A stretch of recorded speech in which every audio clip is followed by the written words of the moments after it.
de la maniobra de Fink. Esta consiste en la palpación de las apófisis espinosas desde la C2 y es positiva si despierta un dolor en un punto concreto.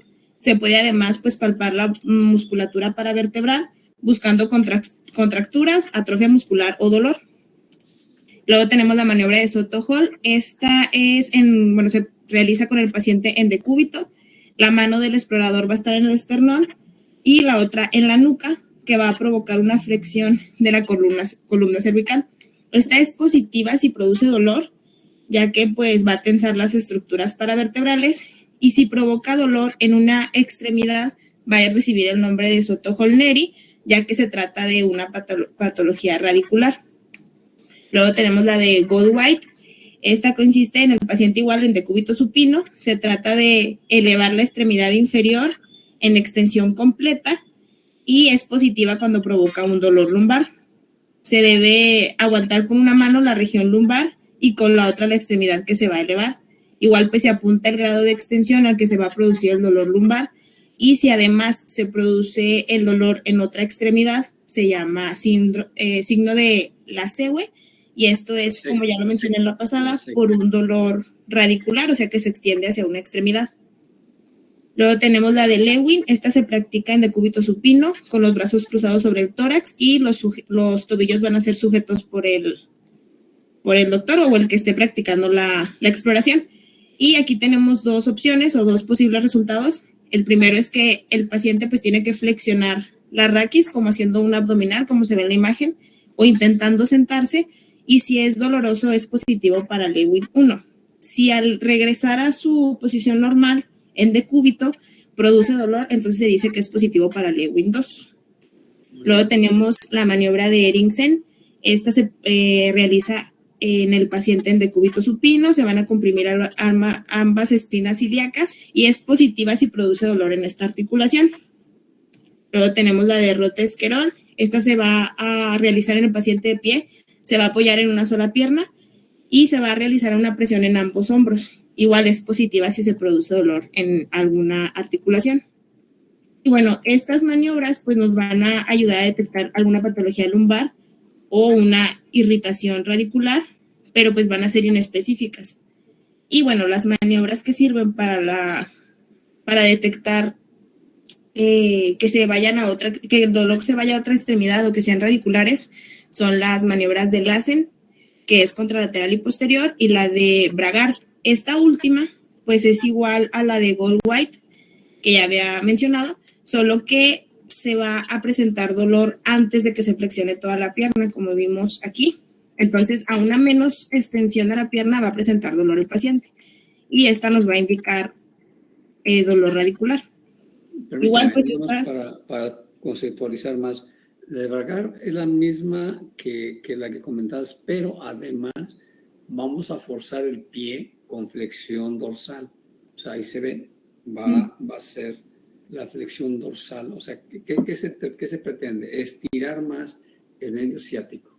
Bueno, esa es la razón, la de Bragard. Adelante, y la SEC, la otra. Muy bien, adelante. Y bueno, estas pues van a indicar la presencia de una radiculopatía, que es causada por la compresión o la inflamación o hasta una lesión de una raíz de un nervio espinal en una zona baja de la espalda. Y pues también son poco específicas, pero sí nos sirven como para orientarnos. Igual su negatividad o pues que salgan negativas no va a indicar que no haya alguna patología o que no esté el síndrome doloroso lumbar. También tenemos la exploración de los puntos dolorosos en el trayecto del dolor y la exploración motora. La exploración motora nos vamos a fijar en la flexión dorsal del pie y en la flexión plantar del pie, como lo vemos aquí en la primera imagen. También tenemos la exploración sensorial y la exploración de los reflejos osteotendinosos, que es sobre todo en el reflejo rotuliano y en el reflejo aquileo. Aquileo. Okay, aquileo. También vamos a tener la puñopercusión lumbar y renal, que fue la que mencioné en la clase pasada, que es para descartar una patología renal y pues centrarnos en que sí es lumbar el dolor. También vamos a explorar pues las articulaciones sacroiliacas y las de la cadera, También se puede explorar el abdomen y también los puntos de las extremidades inferiores, pues eso buscando el dolor. En cuanto a los datos de laboratorio, estos van a tener interés dependiendo del grupo sintomático del que se va a tratar y su positividad pues puede tener valor diagnóstico, pero puede que no lo tenga. Igual su negatividad no nos va a excluir de la existencia de la enfermedad. En cuanto al síndrome doloroso lumbar mecánico, pues los datos no van a tener interés para poder diagnosticarlo. En el caso del inflamatorio, aquí vamos a tener los reactantes de fase aguda altos, que son las proteínas plasmáticas que se van a alterar en la inflamación. En el caso de la infecciosa, pues vamos a tener estos también elevados los reactantes de fase aguda, vamos a tener una leucocitosis y los cultivos o la serología pues va a salir positiva. Y en la lumbalgia tumoral, aquí tenemos que hacer un hemograma, igual los reactantes de fase aguda van a estar altos, una bioquímica y marcadores tumorales. Ahora pasando al estudio de imagen, estos no van a ser necesarios en los pacientes que presenten síndrome doloroso lumbar agudo, pero pues se hacen de manera secundaria y dirigida una vez que ya se hizo una buena exploración física y una buena historia clínica. Pero nos va a servir sobre todo para crear seguridad del diagnóstico en los pacientes. Nos va a permitir también descartar pues, la existencia de procesos inflamatorios, infecciosos o fracturas. Vamos a empezar con la radiografía simple. Esta va a ser muy útil en pacientes que tengan signos de alarma, que ya los habíamos visto en la clase pasada, y nos va a servir sobre todo pedir proyecciones anteroposteriores y laterales en carga. Lo que se refiere a carga es que estén las dos extremidades. Y bueno, la radiografía simple pues nos va a permitir encontrar anomalías y alteraciones de la columna vertebral, discopatías degenerativas, algún tipo de estenosis en el canal. También nos va a servir para encontrar tumores, infecciones o trastornos metabólicos óseos. Estos son las fracturas por osteoporosis o fracturas osteoporóticas. Y bueno, en esta imagen podemos ver en las flechas que están en rojo un pinchamiento del disco intervertebral en la L3 y L4. No sé si alcanzan a observar cómo se ve. Bueno, continuamos. Permítame, vamos a aprovechar. Fíjense bien, hay algo elemental que ustedes deben de saber. Si ustedes, es cierto, si es un cuadro agudo, pues incluso el paciente a lo mejor no se puede ni mover, ¿verdad? Pero de alguna manera tenemos que sacar radiografías para hacer diagnósticos y más si es traumático. Entonces ahí lo tenemos que hacer en decúbito dorsal, API lateral, etcétera, etcétera. Pero aquí lo importante es que sepan qué van a hacer para un paciente una radiografía simple. Una radiografía simple lo que van a hacer es que a ese paciente lo tienen que preparar previamente. O sea, cuando se va a hacer un estudio programado, se va a tener que decirle, señor, cuando ustedes saquen su radiografía debe estar en ayuno, número 1. Número 2, se debe purgar un día antes. Con unas sustancias, soluciones, hay muchos laxantes. Y en la noche lo normal y al día siguiente se presentan ayunas. La radiografía de carga es una radiografía que se va a poner del paciente de pie y descalzo. De pie y descalzo. Esto tenemos que evaluarlo muy bien. ¿Por qué? Porque si el paciente está en cuadro agudo, a lo mejor vamos a encontrar una escoliosis. Pero si no está en un cuadro agudo, podemos encontrar escoliosis y una situación que es importante, que ya lo dijimos en la etiología, es acortamiento de extremidades inferiores. Si un paciente tiene un acortamiento de extremidad inferior, esa es causa de lumbalgia. Punto. Puede ser de medio centímetro, 1 centímetro. La semana pasada vi un paciente con un acortamiento de 13 milímetros y tenía una escoliosis dorsolumbar. Cuando yo corregía esa escoliosis a través de unas tapas que yo tengo ahí en especiales, entonces se corregía la escoliosis. Y el paciente decía, doctor, me siento mejor. Entonces, el acortamiento no lo olviden. Y la preparación, no olviden la preparación de estos pacientes cuando se va a hacer un estudio programado, ¿sí? ¿Por qué? Porque realmente lo que tenemos que hacer es eliminar todo el gas y materia fecal que haya en intestino delgado y grueso, el grueso principalmente. Entonces, esa es la razón para que veamos lo que nos interesa, ¿sí? La sacroiliaca, los ilíacos, a veces vemos las articulaciones coxofemorales. Pero, por ejemplo, ahí en esta radiografía vamos a aprovecharla. Ese paciente, todo lo que vean blanquito, así en los bordes de una articulación, es un problema degenerativo. Entonces, este paciente tiene una espondiloartropatía, espondilocolumna y artropatía es degeneración articular. Adelante. Ok, vamos a pasar a la tomografía computarizada. Esta pues tiene la ventaja de que nos va a ofrecer dos imágenes. La primera es la ósea y la segunda es de las partes blandas. La primera pues nos va a permitir valorar las alteraciones óseas y articulares y la segunda nos va a permitir valorar la patología discal. Y bueno, nos va a servir para detectar protusión discal como una hernia discal, alguna modificación en el disco discal y también nos va a servir para identificar estenosis del canal. Aquí es más precisa en el caso de la estenosis del canal que la radiografía normal, porque pues nos permite ver las medidas del canal medular y valorar si hay calcificaciones. También nos va a servir en el caso de tumores, nos va a confirmar la lesión, dónde se localiza, su extensión y también nos sirve para poder planear alguna intervención quirúrgica en caso de tumor. Y bueno, en esta imagen, igual en las flechas, podemos observar un desgarro de los discos intervertebrales. Podemos observar esta área. Y bueno, seguimos con la resonancia. No, permítame, vamos a aprovecharlo. Adelante, fíjense bien. Ahí si ustedes ven, es una radiografía en la cual va a haber un aplastamiento.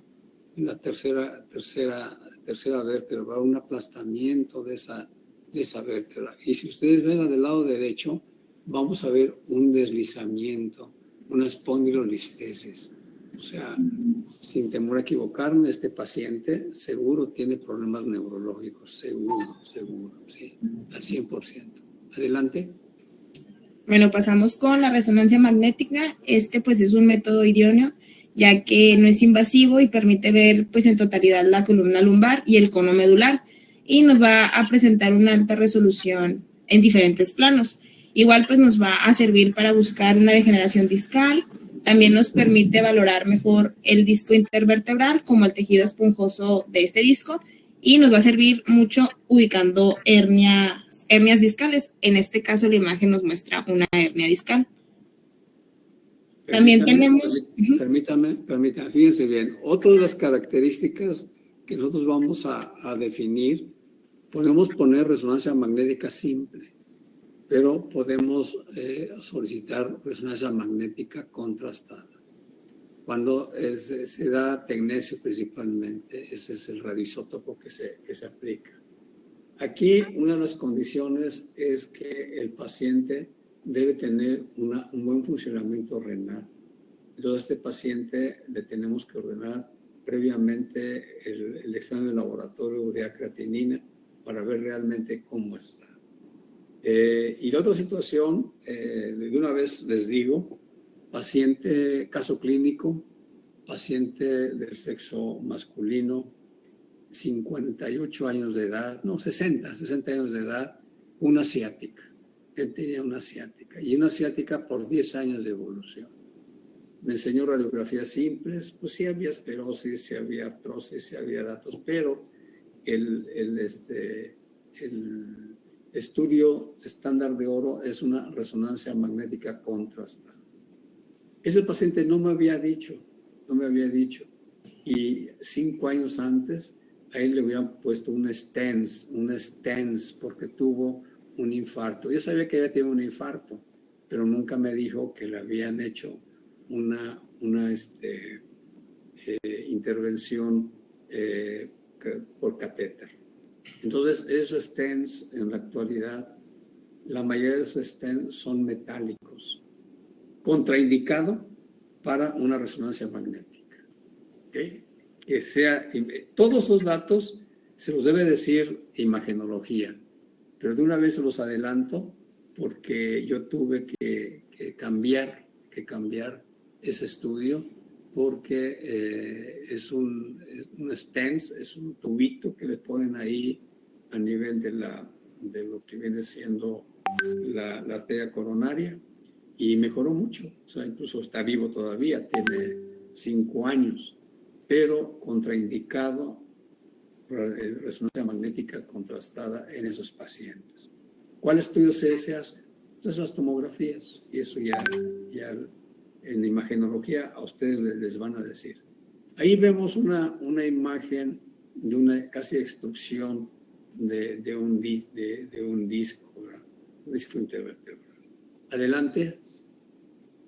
Bueno, y pues también es importante mencionar que hay otro estudio que es la mielografía. Este se realiza con un contraste hidrosoluble y nos permite ver sobre todo estructuras nerviosas, pero pues se usa sobre todo en casos muy especiales y ya se ha reemplazado tanto por la resonancia como por la tomografía. Les puedo decir que la mielografía ya no se usa, ya no se usa, ya está desechada, ya le puedo decir así, 100%, ya no se usa la mielografía. Adelante. Y bueno, ya pues por último tenemos la exploración complementaria, que pues va a consistir en la gammagrafía ósea, en los estudios electrofisiológicos y en la biopsia. En caso de la gammagrafía ósea, pues esta ya sabemos que es mediante radioisótopos y visualizamos las zonas que tengan hipercaptación, sobre todo en procesos que van a ser inflamatorios. Luego tenemos los estudios electrofisiológicos. Estos nos van a permitir evaluar sobre todo al paciente que presenta radioculopatía para confirmar la presencia y también identificar el nivel en el que está la raíz afectada. Y pues la punción biopsia, esta se realiza sobre todo cuando se necesita un diagnóstico etiológico y nos va a servir en casos de infecciones para determinar el gen que causa el proceso y en caso de tumores. Y ya sería todo de mi parte, doctor. La electrofisiológicos es la electromiografía, electromiografía que podemos hacerlo del plexo braquial y también del plexo sacro. Adelante. La persona que falta. 10 minutos, Adelante.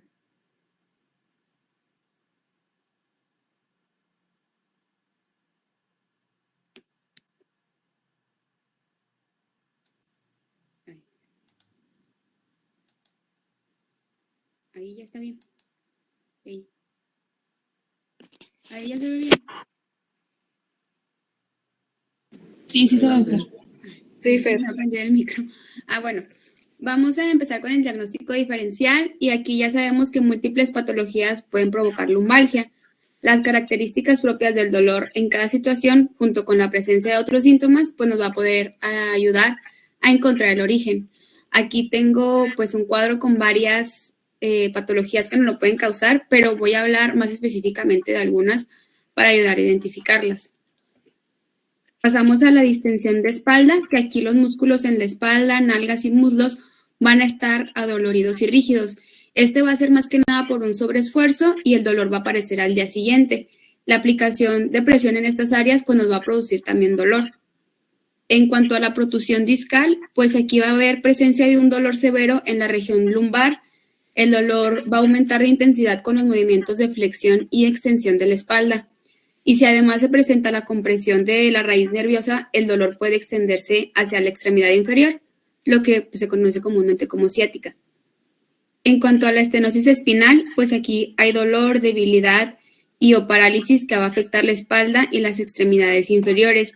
Esta va a estar dada debido al estrechamiento de la porción inferior del canal medular y a la compresión de sus estructuras nerviosas. Los síntomas van a empeorar cuando el paciente esté de pie o camine y se va a aliviar al sentarse o acostarse. En cuanto a la osteoartritis, pues aquí va a ser dolor de espalda, presencia de rigidez y deformación de las articulaciones. Además, estas pueden estar inflamadas, calientes, enrojecidas y dolorosas.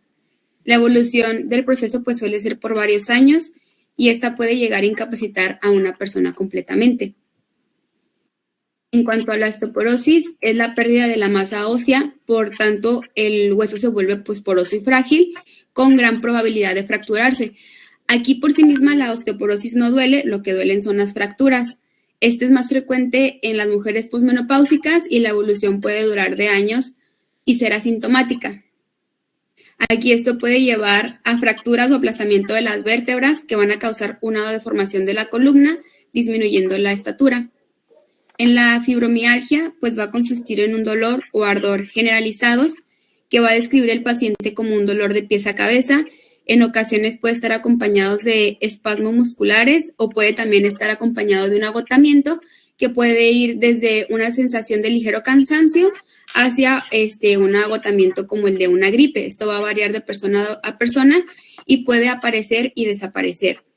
También puede llegar a ser más severo y puede como pasar a otras áreas del cuerpo como es el cuello, hombros y pies. En algunas personas va a llegar a interferir con las tareas diarias y ordinarias, mientras que a otros solo les va a ocasionar un malestar leve. En la espondilitis anquilosante y otras artritis, pues aquí se va a presentar un dolor en la columna lumbar junto con rigidez matutina de la espalda y de las caderas. Puede existir también en el pecho o en el cuello y también puede haber una sensación de cansancio extrema. Otras características que pueden acompañarlo es la psoriasis, enrojecimiento y dolor ocular o diarrea. Esto va a pues ser en función del tipo de artritis inflamatoria que tenga. En las infecciones o cálculos renales, pues aquí típicamente va a ser un dolor intenso y súbito, de predominio lumbar con extensión hacia el flanco abdominal ipsilateral.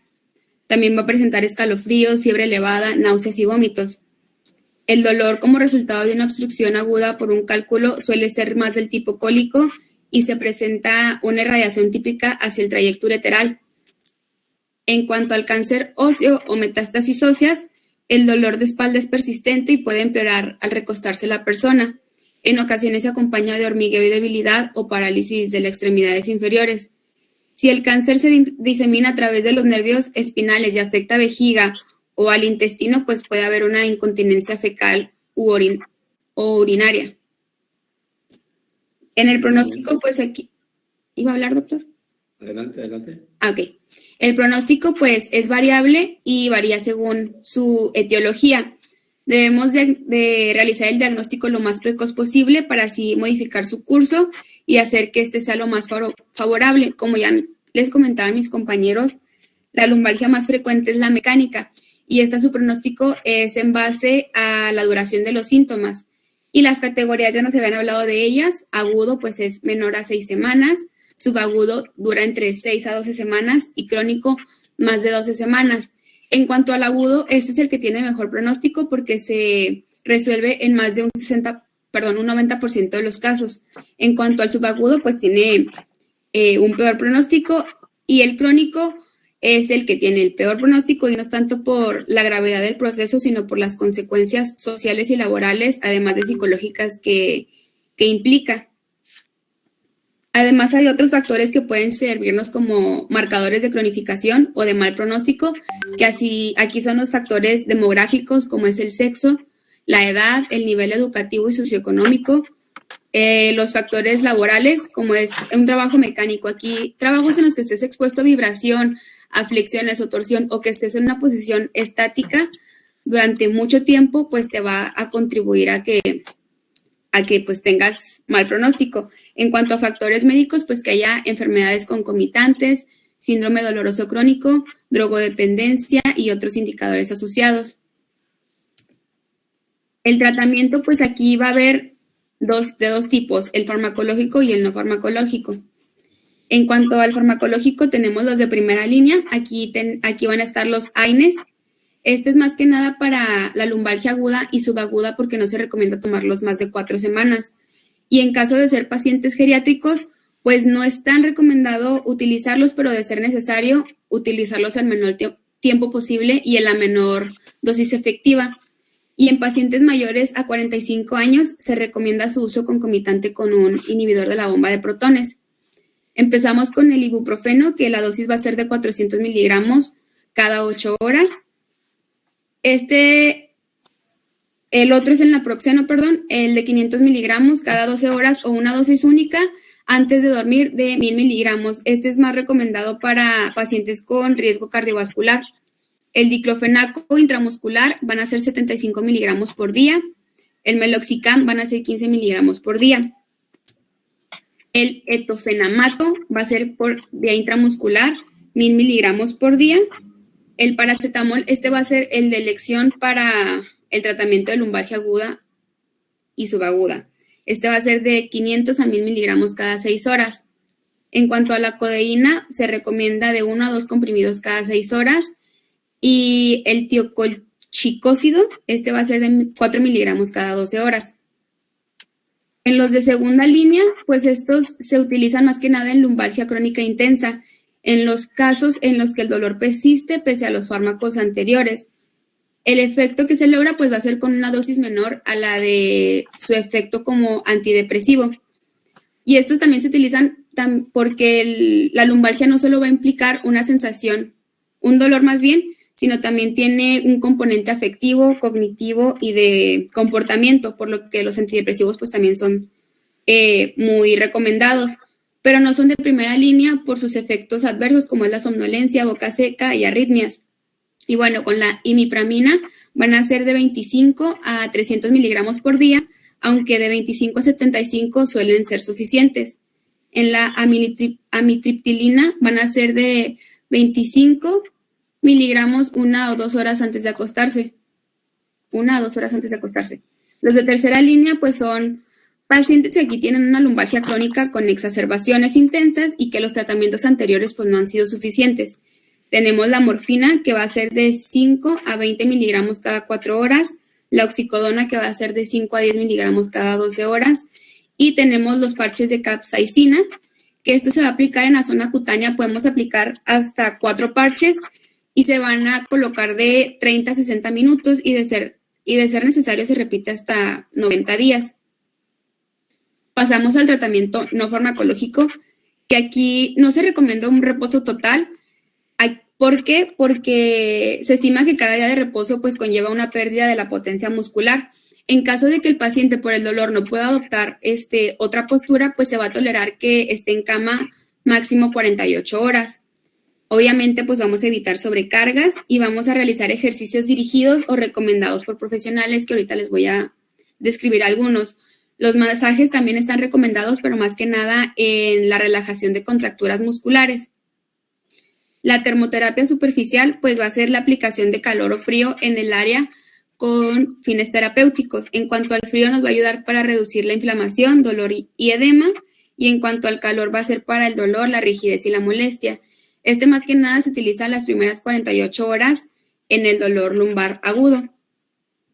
En cuanto a la intervención neuroreflejoterápica, esta va a ser la estimulación de fibras nerviosas de la piel mediante grapas quirúrgicas que se van a colocar durante 3 meses.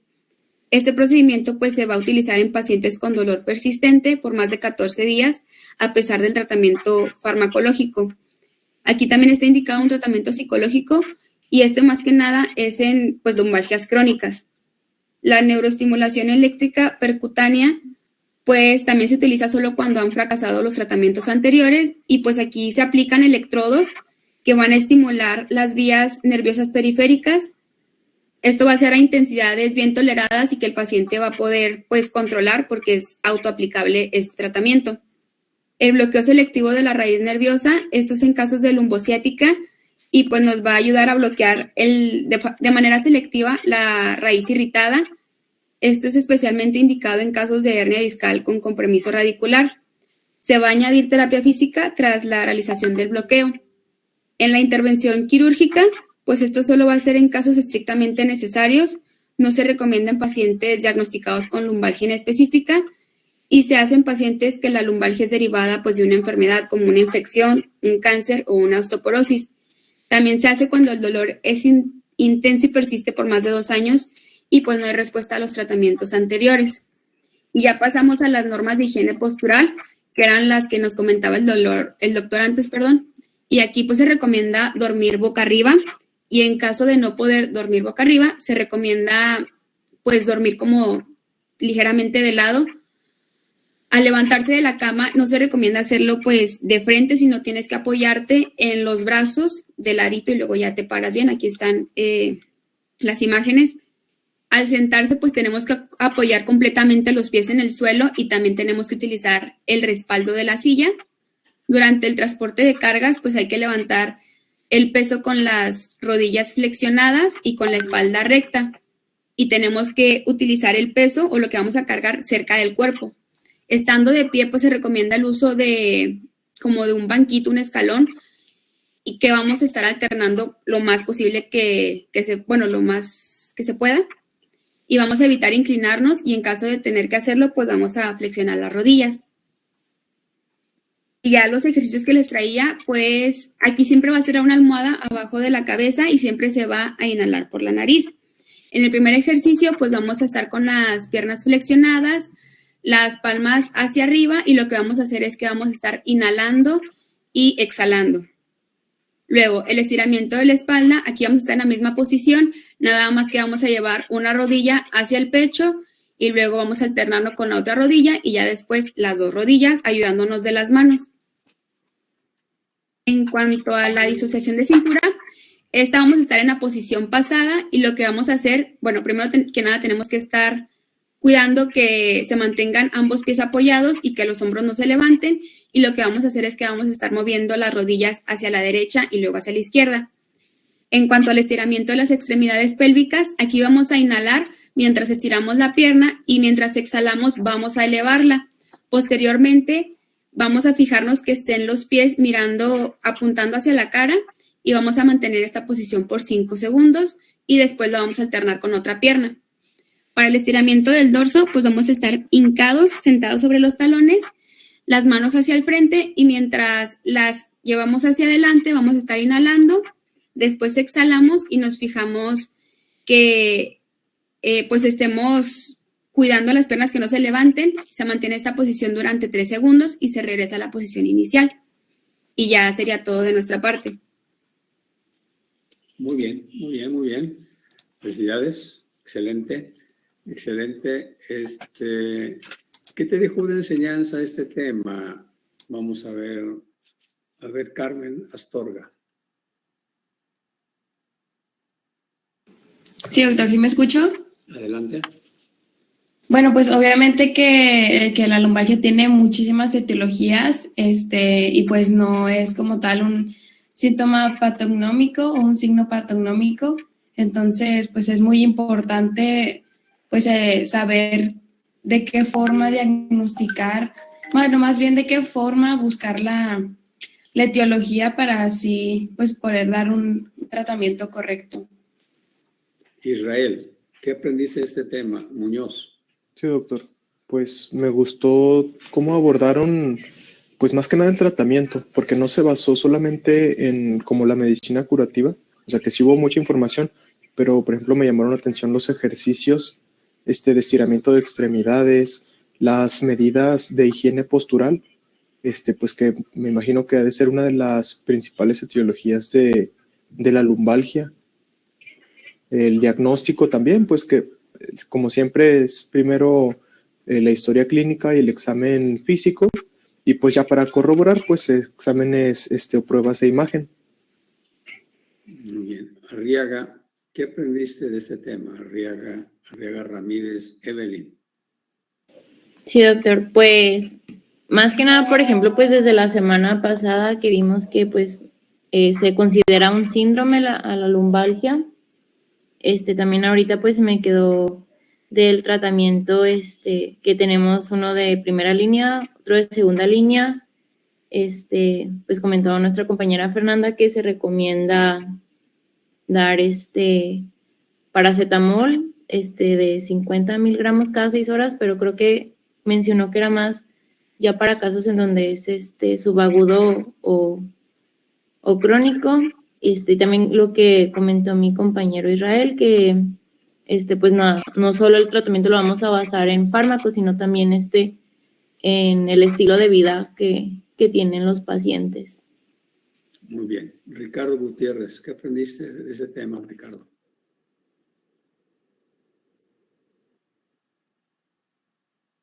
¿Está, Ricardo?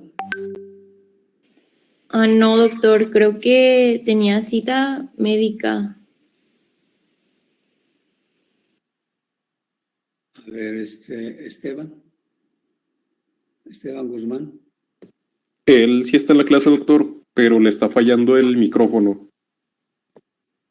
Está fallando, bueno. Entonces, Alan, a ver, Alan.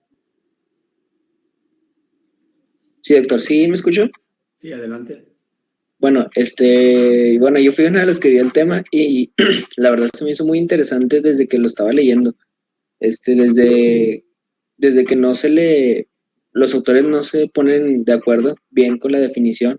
O sea, es muy interesante las maniobras, cómo abordar a un paciente y sobre todo me quedó muy claro lo que nos explicó la última parte. Creo que fue buena exposición.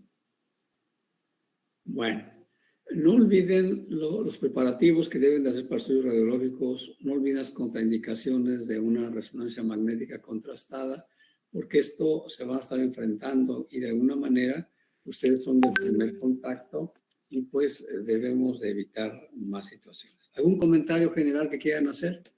¿Alguien? ¿Alguien quiere hacer un comentario sobre el tema? No, doctor, sí quedó muy claro el tema.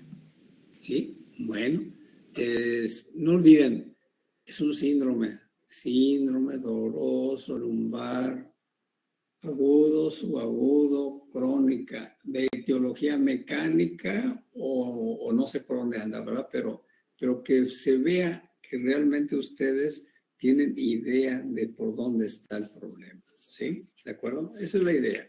Podemos equivocarnos, digo, no hay duda, podemos equivocarnos, pero hay de equivocación a equivocaciones, ¿de acuerdo? Pero lo importante es ser eficiente, las famosas, ya los planes de estudio de competencias, pues es eso, que sea la gente competente, que sea realmente la gente que resuelva, que sea resolutiva, ¿de acuerdo? Bueno, pues vamos a hablar del siguiente tema que es tumores óseos, jóvenes. Tumores óseos es un tema que incluso les he estado dando algunos casos clínicos y les voy a dar más ejemplo de casos clínicos sobre los tumores óseos. Los tumores óseos siempre han existido, lo que pasa es que no se diagnostican. Y incluso cuando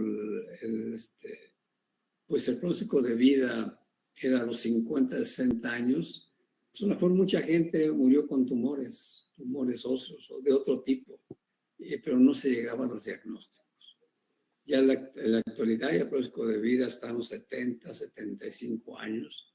Entonces ya ahorita, pues el futuro es la geriatría, ¿verdad? La pediatría también, pues obviamente, va a haber niños siempre, pero la geriatría va avanzando. Entonces tienen que ser muy específicos de la geriatría porque pues muchos de ellos es multifarmacia, ¿de acuerdo? Entonces, pues adelante, tumores óseos, y nada más les anticipo, el próximo miércoles va a ser dolor y va a ser también osteoporosis. 40, 50 minutos cada tema. De una vez ya para que vayan organizándose. Adelante, equipo de tumores óseos.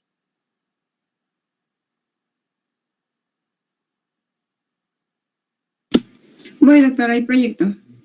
Y yo tuve la oportunidad de estar en un curso sobre cáncer en el TEC de Monterrey. Y realmente se hablaba mucho sobre el diagnóstico, tratamiento. Bueno, ahorita les voy a explicar, no quiero adelantarme. Pero en la actualidad hay muchos avances de los tumores. Ya incluso con pues ya vamos a ver qué viene siendo los cuadros específicos de cada tumor, pruebas específicas de cada tumor, y ya en la actualidad hay pruebas inmunohistológicas. Las inmunohistológicas es aquel que le dan nombre y apellido. Y sobre eso ya existen medicamentos oncológicos, vamos a ver qué tratamiento médico, ortopédico, quirúrgico, etcétera, etcétera. Ahorita lo vamos a analizar. Entonces, Moisés Francisco Alvarado, a Eduardo Álvarez Ledesma, Nectarí Chavarría, Luis Guillermo Gómez y Jesús Emanuel Meraz, pues nos van a hablar sobre tumores óseos. Adelante, equipo, adelante. Buenas tardes, ¿me escucho bien? Bueno, nosotros somos el equipo 1B y vamos a hablar respecto a lo que son los tumores óseos. Dale, por favor. Los tumores. Bueno, un tumor o una neoplasia se van a definir como el crecimiento anómalo de tejido que aparece y se desarrolla en un tejido definitivo. En cuanto al sistema musculoesquelético, los podemos clasificar de 3 tipos: los tumores óseos primarios, los tumores óseos metastásicos y las lesiones pseudotumorales. En cuanto a este sistema, pues los tumores se pueden desarrollar tanto en hueso como en partes blandas. Dale, por favor. Vamos a hablar una introducción un poquito de cada uno, tanto de los primarios, metastásicos y las lesiones pseudotumorales. En cuanto a los tumores primarios, pues son primarios porque van a nacer y se van a desarrollar en el hueso de manera primitiva, o sea, nacen y se desarrollan del hueso. Y van a tener varias clasificaciones, pero pues la más conocida son según su agresividad biológica, si son benignos o si son malignos. En cuanto a los benignos, pues estos son los más frecuentes y los malignos van a ser los menos frecuentes, es decir, los tumores primarios benignos son los más frecuentes y los primarios malignos son los tipos de tumores menos frecuentes que nos vamos a topar. Dale, por favor. Tenemos los tumores óseos metastásicos. A diferencia de los anteriores que nacían y se desarrollaban en el hueso, pues estos van a nacer y desarrollarse como consecuencia del aditamiento de células tumorales provenientes de lesiones localizadas en otros órganos, pues que van a ser transportadas por vía hematógena hacia el sistema musculoesquelético, es decir, pues no van a nacer ni desarrollarse en el hueso, o tal vez solo no van a nacer en el hueso, sino de otros órganos. Estos, pues en su mayoría van a ser malignos, van a comprender el 1% de los fallecidos por cualquier tipo de cáncer y van a tener una frecuencia o una relación de maligno-benigno de 5 a 1. Y estos van a ser más frecuentes que los malignos primarios, como lo mencionamos hace rato. Dale, por favor. Y tenemos las lesiones pseudotumorales. Son pseudotumorales porque como tal no van a ser tumores, pero se van a comportar clínica y biológicamente como un tumor. Van a evolucionar igual que un tumor benigno primario. Y por lo tanto, pues van a mostrar un carácter hiperplásico y amartroso, pues como un tumor, y tienen un patrón quístico. Y como tal, pues van a tener su propia clasificación. En lesiones de tipo quístico, lesiones de tipo fibroso y otras lesiones, pero como tal, estos no son tumores, pero sí se comportan como uno. Dale, por favor. Vamos a hablar de lleno de los tumores primarios. Esta exposición la vamos a dividir en 2 partes, por así decirlo, hablando de los tumores óseos primarios en primera instancia y posteriormente vamos a hablar de los tumores metastásicos. Vamos a comenzar hablando de los tumores óseos primarios y la vamos a clasificar de la siguiente manera. Primero, según las células o los tipos de tejidos de los cuales se originan. Por ejemplo, tenemos los formadores de hueso, o los formadores de cartílago, o los que se originan o en la médula, o de origen neuroectodérmico. Y también hay unos que pues, no se conoce su origen como tal. Vamos a catalogarlos como origen desconocido. La verdad... Guillermo, permítame. Mira, muy bien, muy bien. Esta es la clasificación que maneja la Organización Mundial de la Salud. Es cierto. Y además esta clasificación es una clasificación desde el punto de vista histológico. O sea, el origen histológico del tejido, por decirlo así, de cada tumor. Muy bien, adelante. Así es. Pues va a ser según el origen histológico. Se ve que son muchos, pero pues no tiene mucho pierde. Por ejemplo, los formadores de hueso, osteoma, osteomastoide, osteoblastoma, pues si se fijan tienen la palabra osteo, pues son formadores de hueso. Luego los formadores de cartílago, pues tenemos el condroma, osteocondroma, condroblastoma, pues tiene la palabra condro, refiriéndose al cartílago. También los vamos a clasificar según su agresividad biológica en benignos y malignos. Pero también hay una clasificación, o también denominadas formas intermedias. Pues como tal no se puede clasificar en benigno o maligno, o sea, no se sabe con certeza cuál es su agresividad, y también pues son de dificultad pronóstica y diagnóstica. Dale, por favor. Vamos a hablar les voy a hablar un poquito de cada uno de los tumores, pues más que nada de los que son más comunes de encontrar. En cuanto a los tumores benignos primarios, formadores de hueso, tenemos lo que son los ostiomas osteoides y los osteoblastomas. En cuanto a los osteomas, pues va a ser como tal hueso maduro, lo vamos a encontrar hiperdenso con una cápsula fibrosa y generalmente son solitarios. Estos más que nada van a aparecer en los huesos de la cara. Ahí tenemos una de la radiografía en el que aparece en el maxilar inferior. Estos van a ser de crecimiento lento y más que nada son de aparición infantil, manifestándose en adultos jóvenes. También tenemos el osteomastoide. Vamos a manejarlos como por igual, osteomastoide y osteoblastoma, porque como tal van a tener la misma descripción. Hueso maduro con un nido central formado por trabéculas óseas rodeadas por osteoblastos en medio de un estroma vascularizado. Y estos se van a encontrar principalmente en huesos largos, pero pues la diferencia radica en su tamaño. Los osteomastoides son más pequeños, midiendo entre 1 o 2 centímetros. Los osteoblastomas son un poco más grandes, midiendo más de 2 centímetros. Ambos van a predominar en varones. Y otra diferencia son los osteomastoides, que estos van a presentar un dolor intenso y de predominio nocturno. Y los osteoblastomas generalmente son indoloros, pero si llegarán a presentar síntomas van a ser muy similares al osteomastoide. Dale, por favor. Ahora tenemos los tumores primarios malignos, formadores de hueso. En este caso tenemos al osteosarcoma.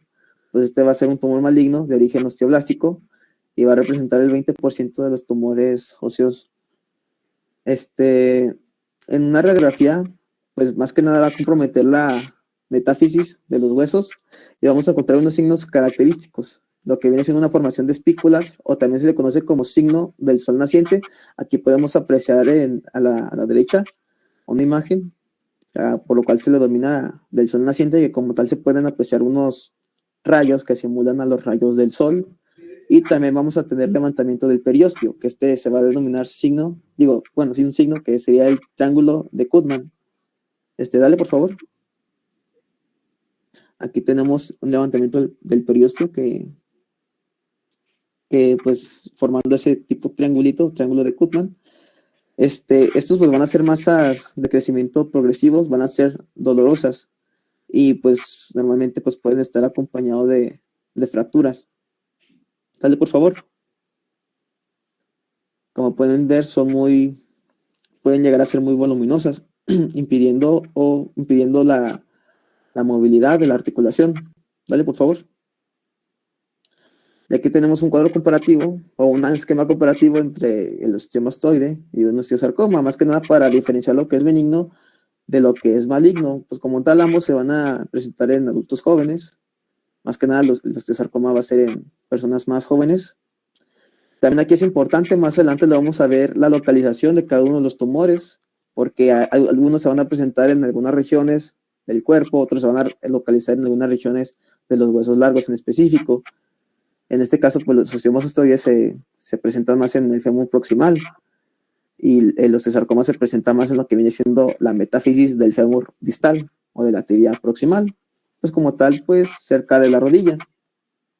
En el caso del osteomastoide, pues va a ser un dolor intenso o sordo de predominio nocturno, pues que va a cesar con unos AINES, y en el caso del osteosarcoma va a ser un dolor en reposo, igual va a ser de predominio nocturno, pero no se va a cesar con la actividad física y al contrario del osteomastoide no va a ceder con los AINES.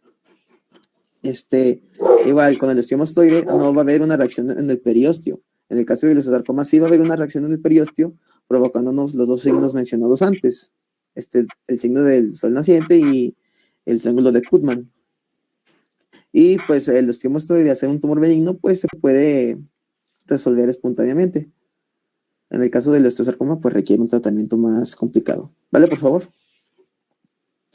También tenemos tumores primarios benignos, pero en este caso formadores de cartílago. En este caso, pues tenemos dos que son muy frecuentes, lo que viene siendo el condroma y el osteocondroma. Y tenemos uno que es mucho menos frecuente, muy poco frecuente, que sería el condroblastoma. El condroma, pues va a ser frecuente en manos, o también se puede presentar en pies. Se va a cambiar su denominación dependiendo de la ubicación de este. Si es de ubicación central, pues se va a llamar endocondroma. Si es de ubicación periférica, en el periósteo, pues puede denominarse eucondroma. Y se presentan más que nada entre los 20 y 50 años de edad. En la primera imagen de la derecha, pues podemos ver un endocondroma, ya que se presenta en el centro como tal del hueso. En el caso de los osteocondromas, también son frecuentes. Estas lesiones van a ser más exuberantes, ubicadas en la superficie externa del hueso. Hay en algunas literaturas lo definen como, se ve como si fuera un champiñón. Y más que nada va a ser propio de individuos jóvenes con un predominio, o va a ser más común en varones. Y más frecuente en los huesos que rodean a la rodilla, ya sean metafisarias del fémur distal, por ejemplo, o de la tibia proximal. Y los condroblastomas pues van a ser menos frecuentes. Estos se van a presentar antes de los 20 años, ya que hay que hacer un diagnóstico diferencial con los tumores de células gigantes, pues ya que estos se van a presentar después de los 20 años y van a tener una localización epifisaria o en centros de osificaciones secundarios, en este caso como el trocánter mayor. Dale, por favor. Permítame la anterior, por favor. La anterior, fíjense bien. Oriéntense a la fotografía que en medio del lado izquierdo, donde está la rodilla y se encuentra ahí como un cuerno, vamos a decir, en condroma. Paciente femenina de 18 años de edad que me llega a mi consultorio por un dolor intenso en ese lugar, o sea, en la parte interna de la metáfisis distal del fémur. Y lo que ella me decía, doctor, me está saliendo como un cuerno. Y sí, si ustedes tocaban esa parte, haz de cuenta que es la imagen de ese paciente. Tenía un encondroma. Esas imágenes son muy características y son diagnósticas y son benignas, obviamente. Pero obviamente el paciente siempre le llama la atención porque podía ser un sarcoma, ¿verdad? Un sarcoma. Ese paciente la sometía a cirugía, le quité todo el periósteo, todo lo que estaba ahí dando problemas, le estirpé el 100% el encondroma, porque hay una situación, ¿sí? De que esos encondromas, si los dejamos, el 1 o 2% se hacen malignos, ¿de acuerdo? Entonces, hay que estirparlos en el momento correcto. Actualmente la paciente tiene como unos 35 años, se casó y sin ningún problema. Todo muy bien. Entonces, hagan cuenta que es igualita la imagen que ustedes están viendo de la rodilla del lado izquierdo, ¿sí? En el fémur. Igual. Adelante, jóvenes. Adelante. Muy bien, dale por favor, ok. Respecto a los tumores óseos primarios, vamos a hablar respecto al diagnóstico, también vamos a hablar de su estadificación y del tratamiento. Vamos a empezar por el diagnóstico, que lo vamos a dividir en dos etapas, lo que es la aproximación al diagnóstico y el diagnóstico definitivo. Lo que es la aproximación al diagnóstico, pues es lo que como médicos generales nos corresponde conocer, ya que esto se va a llevar a cabo en centros no especializados.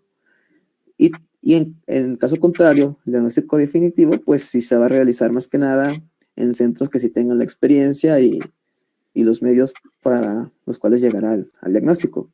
En la aproximación al diagnóstico, pues vamos a valorar los que son los datos etiológicos, la edad, sexo, raza, etcétera. La historia clínica y la exploración, si es que presenta, por ejemplo, manifestaciones clínicas dolor, el tipo de dolor que presente, también datos de laboratorio y diagnóstico por imagen. En este caso, pues serían radiografías convencionales.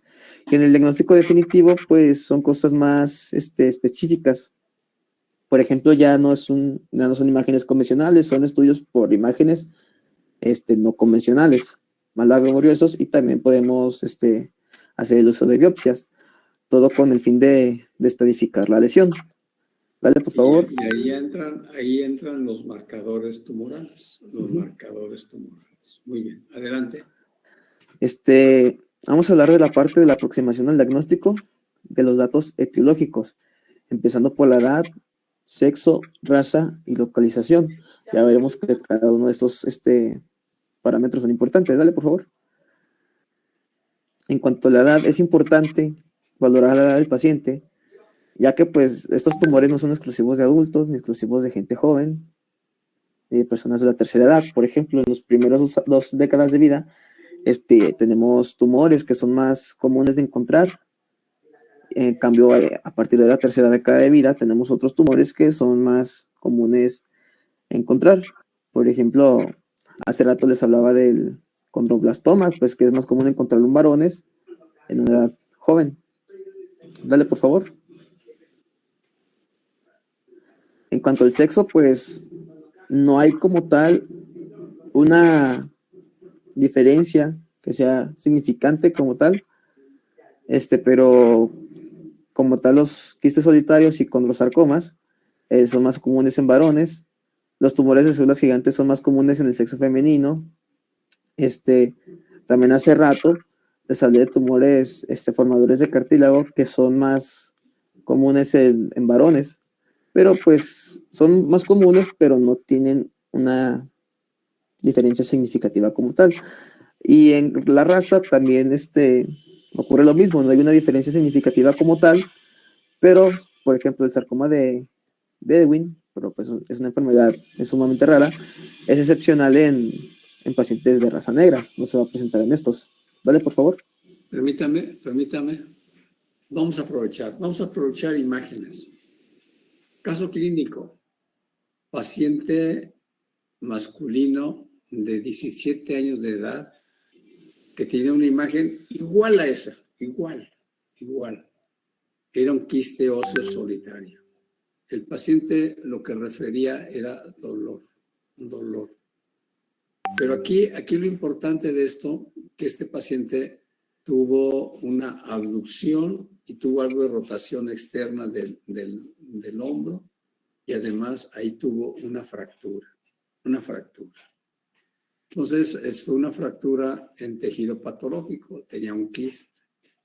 Entonces, obviamente, ¿qué fue lo que hice? Pues lo que hice primero, que se resolviera la fractura, pero lo que sucedió, que con la fractura, el quiste medía más o menos unos 3 centímetros y se redujo a la mitad, 1,5 centímetros. O sea, se produjo ahí tejido. Entonces lo dejé y después de 3 meses la imagen no cambiaba, era igual, 1,5 centímetros.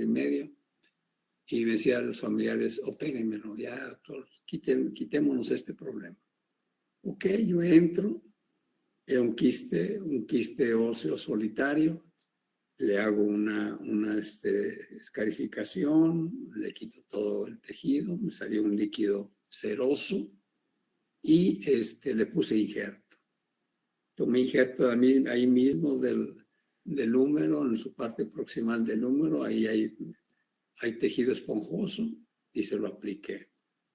Y este paciente en la actualidad tiene 23 años, la imagen desapareció y está sano.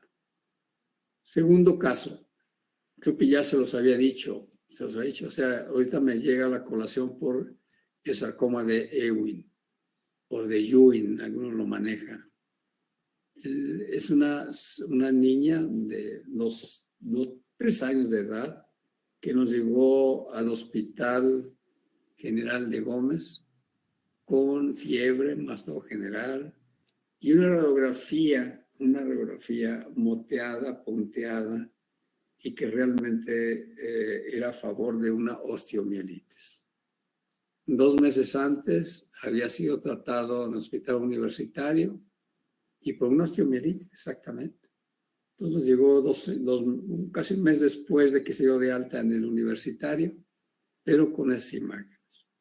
Entonces yo la veo y bueno, pues sigue con osteomielitis, antibióticos, pero lo que me llama la atención es que no mejoraba el caso clínico. O sea, seguía. Y ya en una radiografía que ya me llamó más la atención, que esas imágenes ya se estaban presentando en forma moteada, pero en el fémur, en el tercio distal del fémur. Ya no me gustó, porque si fuera una osteomielitis por vecindad, pues primero me tendría que dar una titis séptica de la rodilla y después ya se iba hacia el hueso, ¿verdad? Entonces este paciente lo metía a biopsia, le hice una biopsia y lo mandé a patología. Pero como conocía al patólogo que estaba trabajando en el universitario, que incluso fue maestro también de la facultad, le mandé las laminillas. Entonces yo le decía, para mí no es una osteomielitis, no está teniendo un comportamiento de una osteomielitis, porque una osteomielitis a lo mejor me daría una fístula ya, me daría absceso de la rodilla, pero ya tengo imágenes arriba, ¿sí? Entonces ya después dice, discúlpame, doctor Blanco, porque lo mandé con otro patólogo, y salió el diagnóstico de sarcoma de Ewing, y tenía 3 años. Pues obviamente la remitimos a oncología, le di en quimio, y bueno, ya la perdí, ya no supe qué pasó. Pero para que vean que a veces son evoluciones de los casos clínicos que no son a veces los habituales, pero sí es algo que son casos clínicos laguneros, ¿verdad? Laguneros. Adelante, equipo, adelante. Sí. Dale, por favor. También hay que hablar de la localización. Esta pues la podemos clasificar en varias o subclasificar. Por ejemplo, una localización en todo el cuerpo, ya que encontramos que los tumores óseos primarios y las lesiones pseudotumorales, más que nada se pueden localizar en lo que son los huesos largos en edades jóvenes y más que nada en segmentos del cartílago de crecimiento, por ejemplo en el extremo distal del fémur o en el proximal de la tibia o en el proximal del húmero, así como lo vimos en los ejemplos anteriores. Los endocondromas, como ya lo mencioné, pues tienden a presentarse en los huesos tubulares de las manos y pies. Lo que son los hemangiomas, osteoblastomas, los quistes aneurismáticos, se presentan más que nada en lo que es la columna vertebral, y el osteoma, cuando vimos en un principio, en la imagen del principio, pues se presentan los huesos de la cara. La imagen del principio, pues lo tenía, si recuerdan, en el maxilar inferior. También pueden tener una localización específica en los huesos largos, ya sea una localización epifisiaria, una localización metafisiaria o una localización diafisiaria. Por ejemplo, el epifisiaria, pues más que nada ahí se presentan los condroblastomas o los tumores de células gigantes. Ya pues estos son muy similares, pero pues se van a diferenciar según la edad del paciente. Los condroblastomas es en pacientes o comúnmente en pacientes menores de 20 años. Los tumores de células gigantes son en pacientes mayores a 20 años. Los tumores de localización metafisiaria, pues encontramos los osteocondromas, endocondromas, los osteosarcomas, condrosarcomas, y los de localización diafisiaria, encontramos el osteomosteoide y el sarcoma de Ewing. Dale, por favor. A su vez, pues podemos tener una localización transversal, ya sean medulares, corticales o yuxtacorticales, ya sea que se encuentren en el centro, en la periferia, o pues que dañen el periósteo y se extiendan. Dale, por favor. Aquí tenemos unas imágenes, la verdad muy padres, de cómo podemos encontrarlos. Aquí pues dividimos el hueso en diáfisis, metáfisis y epífisis. y cómo podemos encontrar las diferentes tipos de lesiones. Por ejemplo, ahí podemos encontrar el osteocondroma, cómo se ve ahí en la metáfisis, como una prominencia.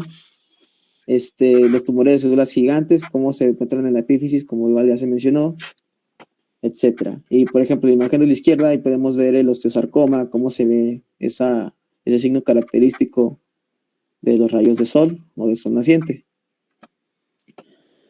Dale, por favor. Esta son imágenes mundiales, mundiales esas imágenes, ¿sí? Por eso siempre cuando le mandamos una biopsia al patólogo, debemos de orientarlo. ¿A qué nivel está el tumor? ¿Es metafisiario? ¿Es epifisiario?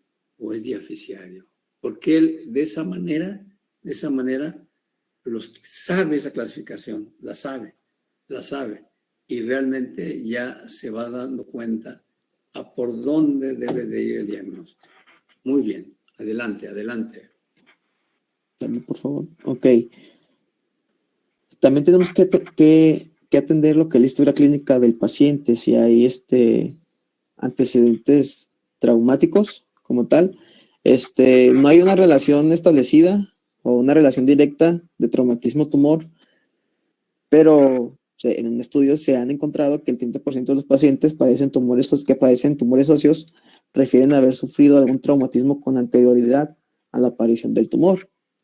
Pero pues como tal no existe una relación directa traumatismo-tumor, o sea, no hay traumatismo, pues a fuerza te va a salir tumor. No, como tal no existe una, pero un traumatismo sí puede acelerar la evolución del tumor. También tenemos que... Permítame, Guillermo. Caso clínico en relación al traumatismo. Yo que eso se había dicho, pero vamos ahora ya a especificarlo para este tema. Masculino, 22 años de edad, portero, que nos llegó a urgencias del Hospital General de Gómez, que le dieron un traumatismo en la rodilla, un balonazo, y con un aumento de volumen, con hemartrosis, con dolor incapacitante. Entonces, este paciente le ordeno radiografías, API lateral de rodilla, ¿sí? Y obviamente lo que tenía era hemartosis, tenía hematoma. Le hizo punción, pero, oh sorpresa, había imágenes líticas compatibles con un mieloma múltiple. O sea, todo lo que era el fémur distal estaba invadido por lesiones líticas. ¿Qué pasó ahí? Obviamente el tumor no tuvo que ver nada con la etiología, no tuvo que ver nada. Fue un hallazgo, pero realmente de esa manera se pudo hacer el diagnóstico de un mieloma múltiple. De inmediato lo mandamos a hematología, oncología, y ese paciente le sometieron a quimio, a radio, y pues parece que todavía está vivito por ahí. Sí, adelante. Ok, en cuanto a las manifestaciones clínicas, también podemos tomar en cuenta que algunas lesiones benignas pueden llegar a ser asintomáticas, o estas son hallazgos fortuitos de una exploración radiológica por otro motivo, o sea, que se encontraron por pura casualidad buscando otra cosa. También algunas pueden ser involutivas o desaparecer con el tiempo, tales como más que nada son las lesiones benignas. Y también tenemos que tomar en cuenta algunos parámetros que pueden aparecer de manera aislada o en combinación con un tumor. Por ejemplo, lo que es el dolor.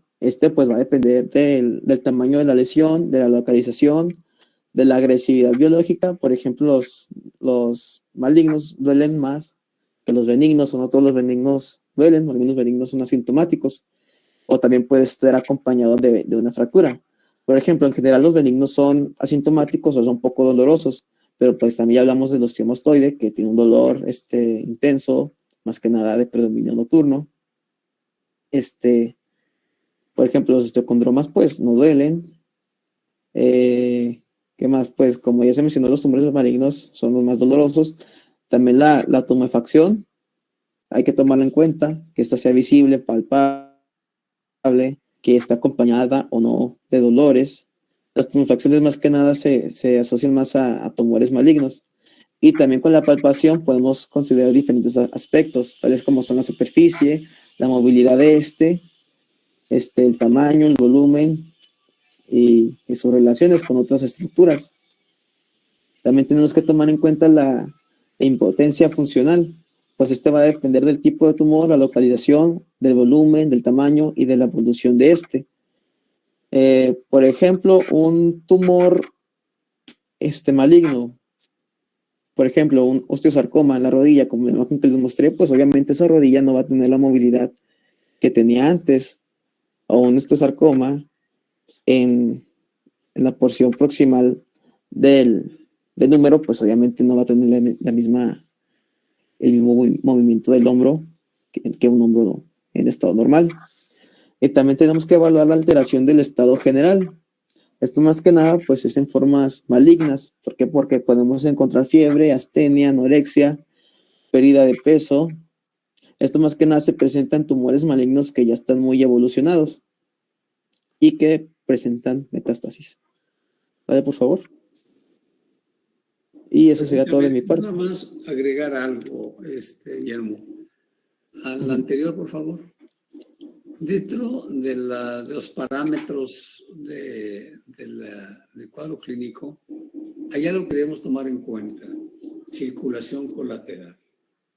La circulación colateral, o sea, yo tuve la oportunidad de tener pacientes en estadios muy avanzados, circulación colateral. Caso clínico: femenina, 16 años de edad, que le hicieron un diagnóstico de un tumor de células gigantes, metafisaria proximal de la tibia del lado derecho. Esta paciente fue tratada en Durango, capital, y nos las enviaron a tercer nivel al Centro Médico Torreón. Ahí me tocó, me arrolaron. Y una paciente de 16 años, buen estado general, no había ningún problema, sino que lo que me llamó la atención es que ella tenía circulación colateral. Ustedes cuando lean de tumor células gigantes, algunos libros lo consideran como la gran imitadora. O sea, algunos lo manejan como un tumor benigno y dan ese tratamiento, y así lo manejaron en Durango, y era un tumor benigno. Le hicieron un curetaje, o sea, le hicieron el tratamiento que debía de ser, ¿verdad? Pero el problema es que no se resolvió y siguió el problema. Entonces yo lo meto a biopsia y me sale que era un sarcoma de la metástasis proximal de la tibia. Y ya con circulación colateral. Entonces ya después, viendo otra radiografía en la cual ya estaba invadiendo la metáfisis distal del fémur, yo lo que le recomiendo, bueno, en primer lugar, oncología, y obviamente recomiendo amputación. Sí. Obviamente esta amputación no fue bien aceptada por los familiares, no se trata fácilmente, 16 años, una amputación. Entonces después ya que dieron quimio, radio, o sea, todo lo que dan estos casos, ¿verdad? Me la envían nuevamente y sigo con la misma propuesta de amputación, ¿sí? Había mejorado, pero las imágenes no estaban todavía ya resueltas. Entonces, este paciente, pues fue necesario casi una sesión general del hospital, porque tenía 16 años, y al final aceptaron después de unas 2-3 semanas de las propuestas. Entonces, ya le hago la amputación, y la amputación, el requisito es que cuando hagamos la amputación, los bordes deben estar libres de tumor. Si yo el borde, el patólogo me dice, hay células en el borde, malo, porque quiere decir que yo dejé células malignas en el muñoncito, ¿de acuerdo? Entonces, pues hice la amputación, más o menos en tercio medio con distal del fémur, una amputación supracondilia femoral, y esa paciente ya después estaba libre de tumor, se le consiguió una prótesis y esa paciente caminó, lo estuve viendo por unos 4 o 5 años, se casó, tuvo familia, en fin, y tuvo una vida normal. Entonces, es un caso que les puedo contar de éxito, pero no es fácil manejarlo. Pero aquí una de las condiciones, uno de los problemas es que este paciente tenía circulación colateral. Al hospital nos han llegado pacientes con cáncer de tibia y ulcerados, o sea, ya sin piel. O sea, ya ustedes ven esas imágenes y es un cáncer, sin necesidad de hacer hasta biopsia, ¿verdad? Pero es todas las fases que puede desarrollarse en un tumor óseo. Adelante, Memo. Adelante, Guillermo. ¿Quién sigue? Yo, doctor. ¿Sí me escucho? Sí, adelante. Muy bien. Vamos a seguir con los datos de laboratorio. Sí. Si bien no hay algún estudio que nos permita hacer un diagnóstico preciso de un tumor óseo, son fundamentales para determinar cuál es el tipo de patología que serviría como un tipo de descarte. Por lo cual, para empezar, encontraremos al test de la velocidad de sedimentación globular. Este puede estar alterado en diversas ecuaciones, en donde puede estar elevado, diverso a mielomas en la mayoría de los casos, o puede estar en niveles moderados. Esto puede llevar así a tener una complicación inflamatoria, que es muchas de las veces raras en pacientes que tienen un tumor óseo. De esta forma encontraremos que la BCG es para determinar enfermedades sistémicas, por lo cual es inespecífica, como ya lo puede ser en situaciones fisiológicas, como puede ser que el paciente curse con un embarazo o que tenga una diabetes mellitus mal controlada, etc. Por lo cual, también esta puede estar alterado por el mismo proceso inflamatorio que causa dicha patología. Y leyendo en otros artículos y revistas, mencionaban que es un buen índice para aquellos pacientes que son de una edad mayor, debido a que tiene un bajo costo. También vamos a encontrar las alteraciones en otras pruebas, como es el caso del calcio, que va a estar aumentado desde a partir de los 10 miligramos sobre decilitro. Otra característica que encontraremos es que hay una alteración o anomalía proteica una vez que se realiza una electroforesis. ¿Le das a la que sigue?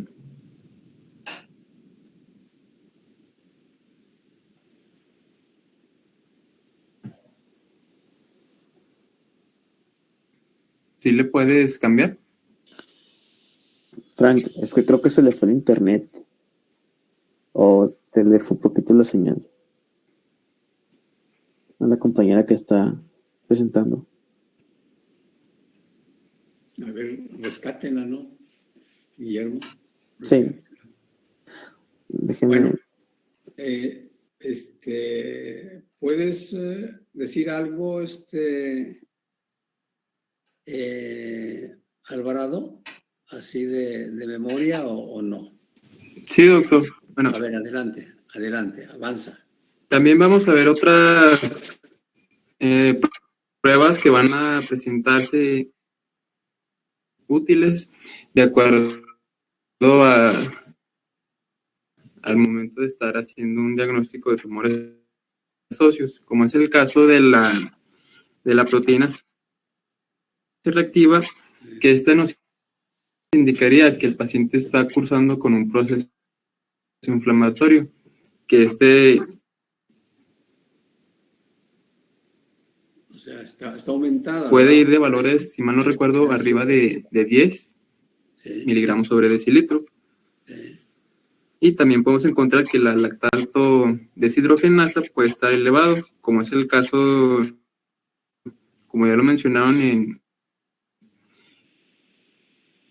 en sarcomas de Ewing o linfomas. Sí. ¿Qué más? Ajá.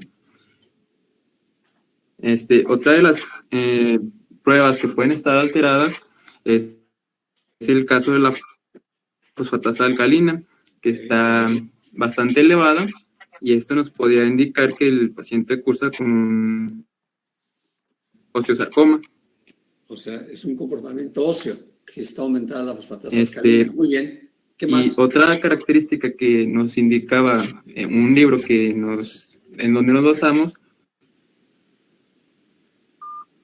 es que pacientes que tenían una edad mayor a 45 años se le tienen que hacer otros 3 estudios complementarios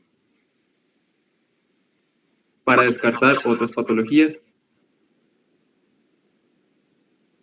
Adelante, a ver, cámbiale ya. Debido a que...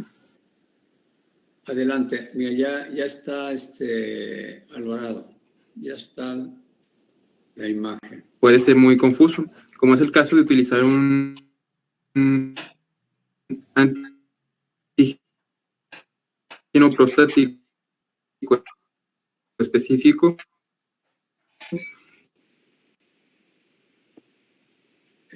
Mira, el cual nos conllevaría un cáncer prostático.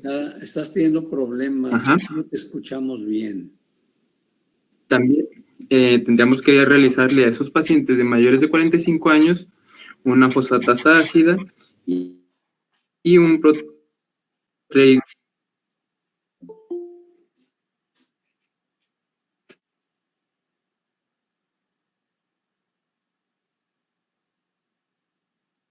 Sí, ya se interrumpió, Francisco. Ya se interrumpió la comunicación. ¿Alguien lo puede? ¿Ya me escuchó, doctor? Sí. Adelante. Muy bien. Vamos a seguir con el que estábamos ahorita, que es el marcador fenotípico y el análisis del DNA. Si bien estas pruebas son indicadores pronósticas, hay que tener un cierto cuidado debido a que no tenemos la certeza de cuál patología es.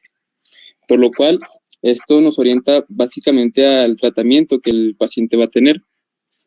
Y también nos ayuda a diferenciar si el tumor presenta un curso benigno o maligno, así como determinar si tiene un sarcoma, ya sea de un alto grado o de un bajo grado. ¿Le das a la que sigue, por favor? Esa también. Dale a la que sigue. Ahora bien, veremos el diagnóstico radiológico convencional. Resulta útil el utilizar radiografías debido a que desde un principio permite determinar si una lesión es buena o es mala, por lo cual estas se tienen que hacer con unos estudios que sean de alta calidad, y estos, por lo general, se le pide al paciente que realice una radiografía, ya sea una lateral o una frontal, y si se requiere el caso, podremos decirle al paciente que se tome una proyección oblicua. Para esto tendremos varios parámetros para determinar la patología con el que el paciente curse. Si bien estas pueden ir desde la localización, la profundidad, tamaño y extensión, así como límites, entre otras. En primera instancia, encontraremos la localización. Aquí hay que cuestionarnos si afecta a un único hueso o a varios huesos que colindan en vecindad. También... Eso, permítame, García. Por Sí. eso un estudio complementario se llama serie ósea metastásica. Y la serie ósea metastásica consiste en sacar radiografías de todos los huesos largos, de columna y de cráneo, ¿sí? Entonces, de esa manera, tener un parámetro para la evolución del padecimiento, serie ósea metastásica. Adelante, adelante. Vemos si es un hueso, si es dos huesos, más, en fin. Adelante. Muy bien. Y hay que hacer hincapié en que muchas de las veces el tumor óseo puede alojarse en huesos largos, que es lo más común que pueda encontrarse en una radiografía. Por lo cual, muchas de las veces afecta a los miembros que se encuentren con un cartílago fértil, que esto básicamente es que el cartílago esté activo, por así decirlo, que esté en crecimiento. De igual manera, puede encontrarse preferentemente en la metáfisis y en la diáfisis. Y como ya lo mencionó mi compañero Guillermo, puede predominar en el esqueleto axial, como es el caso de encontrarse en la columna vertebral. Dale a la que sigue. Ahora veremos el siguiente parámetro, que es la profundidad. Si bien podemos encontrarlo ya sea superficial, en la zona media o una zona muy interna, podemos encontrar que aquellos tumores que se encuentran en la superficie del hueso los denominaremos como tal un tumor de superficie, como es el caso del osteosarcoma. O si bien los que pueden llegar a penetrar en la zona intracortical, como un osteoma osteoide, entre otros. También veremos la situación de la relación del hueso. Esto básicamente veremos cómo se comporta el tumor de acuerdo si se encuentra en una posición excéntrica, central o superficial. Dale a la que sigue, por favor. Y ahora vemos el siguiente parámetro, que es el tamaño y la extensión. Si bien el tamaño puede emplearse para determinar si afecta la porción intracompartimental o la extracompartimental, donde también la extensión hace hincapié o refiere si la lesión afecta a las partes blandas. Y esto básicamente veremos si hay una destrucción de la corteza, una densidad aumentada o si el paciente tiene una mineralización. Dale a la que sigue.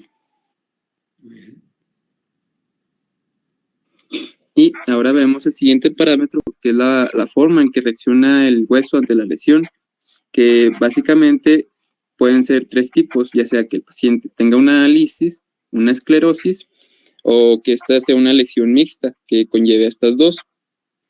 En primera instancia, la lisis, como ya bien lo sabemos, que es la destrucción ósea o la osteólisis. Esta es una destrucción por la acción de la osteodástica, y esta muchas de las veces puede afectar a la corteza rápidamente o también puede llegar a afectar a la capa esponjosa por afectación de la región trabecular.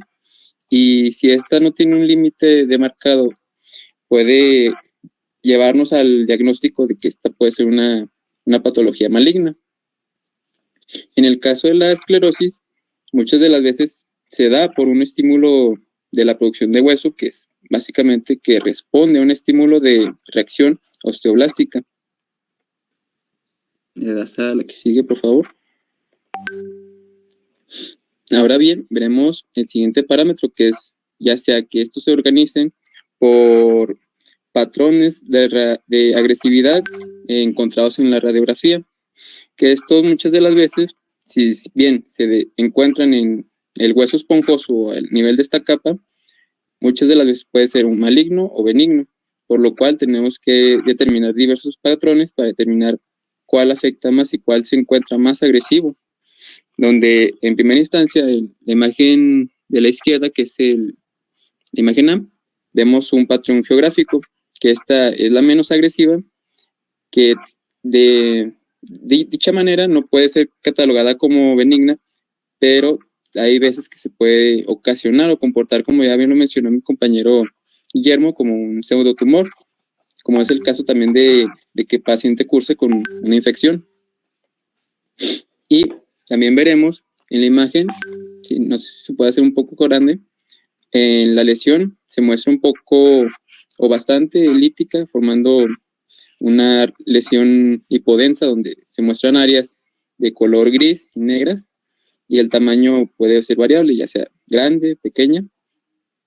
y esta tiene una forma muchas de las veces redondeada y de forma de un óvalo, y sus bordes lo que lo caracteriza es que son bastante delimitados y nítidos, además de que se forma un anillo esclerótico bastante esclarecido, donde veremos que su grosor puede ser muy variable dependiendo de la patología con el que el paciente. Y ejemplos de esta patología puede ser un condroblastoma, un quiste óseo solitario, como ya lo ha mencionado el doctor. El siguiente, que es el de la imagen de en medio, que es de un patrón moteado, también lo mencionaban como en apolillado. Este tiene una agresividad moderada y lo que presenta aquí son focos múltiples de osteolisis. ¿Qué es lo que caracteriza a este patrón? Es el apolillado de estos focos, como es el caso de que el paciente curse con un mieloma. Y el último, que es el patrón infiltrativo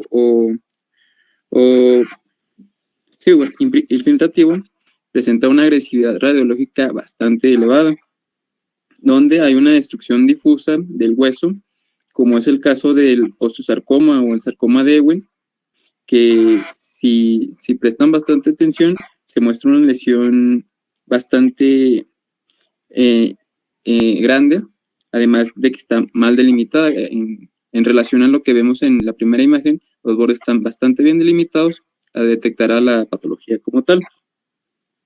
Y también podemos ver que hay una confluencia de varios focos, además de que son incontables para el ojo humano, y este no permite la diferenciación tanto de un hueso sano como tal o un hueso que está enfermo. Y también podemos ver que se asemeja a una infección, como es el caso de una osteomielitis o un pseudotumor, como es el caso de un granuloma eosinofílico. ¿Le das a la que sigue? Dale. Adelante. Y como ya bien lo mencionamos, la agresividad radiológica no es sinónimo de agresividad biológica e histológica, pero tiene que tenerse en cuenta que puede haber una relación entre ellas. Ahora sí, dale. Ahora seguiremos con el siguiente parámetro, que son características patognomónicas o específicas a ciertas patologías. Como vemos en la imagen, hay ciertas enfermedades o tumores óseos que son definitivos para un diagnóstico de dicha patología, pero estos son raros, por lo cual tenemos que identificar si son apartados en este rubro, como es el caso de un osteocondroma, un osteomastoide, los cuales no van a necesitar biopsia como tal, debido a su simplicidad de encontrar en la radiología. Dale a la que sigue. Y ahora veremos el siguiente parámetro, que es la reacción perióstica, que esta es básicamente a una irritación de la capa activa, que si bien recordamos se le conoce como el cambio, y es formadora de hueso, donde veremos que hay una hiperdensidad radiográfica. Dale a la que sigue. Aquí veremos que esta se puede clasificar en dos tipos, que es la continua y la discontinua, que estas se subdividen en otros tres. La continua, si bien hay una destrucción de la corteza, se puede notar o no, y esta puede denotar si un tumor es benigno o tiene un crecimiento muy, muy lento. Y la discontinua puede denotar si la patología es maligna, pero no hay una característica, una especificidad entre ellas, aunque se puede comportar como una infección. Aquí veremos los diversos tipos, que son, como podemos ver en la imagen, el laminado paralelo, el de cepillo o de sol naciente y el de triángulo de Codman. Dale a la que sigue. En primera instancia, el laminado paralelo, que es propiamente de patologías como el sarcoma de Ewing o la osteomielitis aguda. Aquí podemos ver que básicamente se refieren lesiones paralelas a la superficie del hueso y afecta a las capas en forma de láminas que están calcificadas. por lo cual muchas de las veces se les puede conocer como en capas de cebolla. Y el siguiente, que es el del sol naciente o laminado perpendicular, las lesiones calcificadas se encuentran perpendiculares a la superficie ósea, como es el caso de un osteosarcoma, que es un tumor bastante maligno. Y por último, vemos la imagen, que es un triángulo de Codman, que tiene una alta agresividad, por lo cual muchas de las veces encontramos los 3 lados que conforman el triángulo, que es a partir del periósteo, de la zona cortical y de la base que la conforma nuestro tumor. Y hay otra característica que tenemos que tomar en cuenta al momento de valorar dichas radiografías, debido a que pueden encontrarse fracturas, como ya bien lo mencionó el doctor, así como sus características, y también si altera las partes blandas, como valorar si tiene densidad alta o baja, o si hay calcificación. Dale a la que sigue. Y ahora veremos las etapas del diagnóstico definitivo. Si bien el diagnóstico definitivo requiere un equipo multidisciplinario, como es el caso de especialistas que conozcan el tema bastante bien acerca de los tumores óseos. Dale a la que sigue. Y estos van a estar calificados para dar un diagnóstico y tratamiento definitivo. Dale a la que sigue. En primera instancia encontraremos que para que se realice un buen método de imagen complementarios y avanzados, requerimos varios estudios, como es el caso de una gammagrafía, una tomografía computarizada, una resonancia magnética, entre otros, donde la gammagrafía permite identificar si el paciente tiene una hipercaptación del isótopo con el que se le ha otorgado. Y esto nos indicaría que a mayor intensidad de esta captación, mayor agresividad del tumor. Por lo cual, este estudio es muy inespecífico, pero altamente sensible, y se tiene que realizar en cuerpo entero. Y muchas de las veces, como ya lo mencionó el doctor, se utiliza el tecnecio como marcador. Las literaturas que yo encontré mencionaban que es más útil el citrato de galio. Dale a la que sigue. Así es. Muy bien. En el caso de la tomografía computarizada, aquí veremos que esta es muy buena al localizar la lesión y la acción sobre la corteza, ya sea que se muestra en el hueso una destrucción, una perforación, etc. Así como también se tiene que utilizar una del tórax para descartar si hay una metástasis pulmonar. Y como podemos ver en la imagen, es un método localizador de apoyo durante la biopsia. Esto específicamente en la percutánea para direccionar la aguja o trocar al momento de realizar una biopsia. Le das a la que sigue. Y en el caso de la resonancia magnética, se nos indica que es bastante inespecífica, pero muy buena para detectar la extensión de la lesión. Y también para detallar los matices anatómicos del paciente, como es el caso del espacio medular. También permite identificar la relación entre, si mal no recuerdo, el compartimiento de los músculos, su relación con el tumor y articulaciones próximas, aunque también puede ser útil para identificar la relación con los vasos cercanos y los nervios. Y en el caso de que el paciente esté con un crecimiento óseo de un hueso joven, nos permite identificar si hay invasión al cartílago del crecimiento, como es el caso de los niños. Y aquí tenemos que valorar a la respuesta de la quimioterapia debido al grado de la reducción de la masa tumoral. Y este también puede detectar las recurrencias después de un evento quirúrgico. Dale a la que sigue. Y por último encontramos la tomografía por emisión de positrones y la angiografía. La primera es una modalidad de imagen funcional, que esta básicamente tiene la idea o tiene el fundamento donde el tejido neoplásico tiene un metabolismo elevado.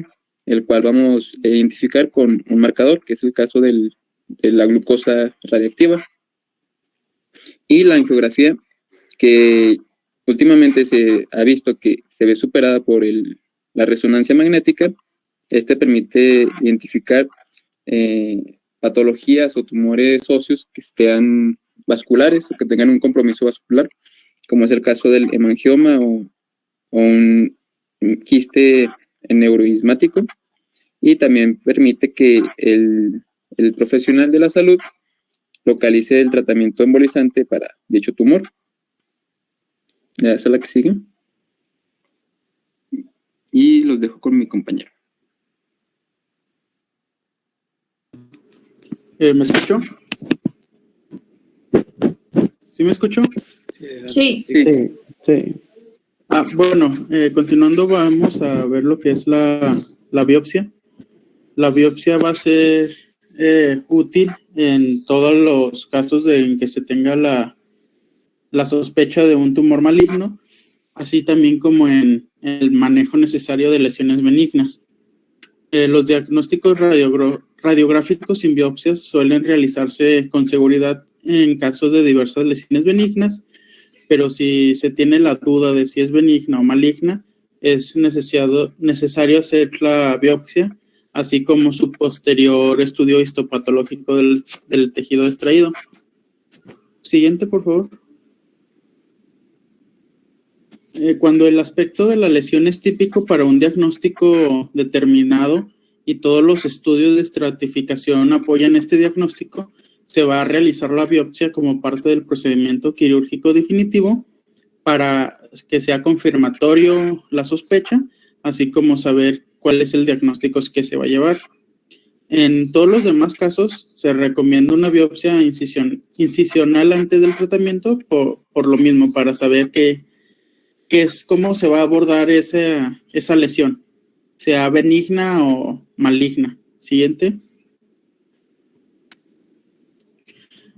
Aunque en la actualidad existen ya las directrices para hacer una buena biopsia con todo lo que esto implica, en la actualidad se siguen realizando malas técnicas de la biopsia, lo cual impide en muchos casos el uso de la salvación de miembro, y esto aumenta el riesgo de recurrencia del tumor, de la muerte y de la propagación del mismo.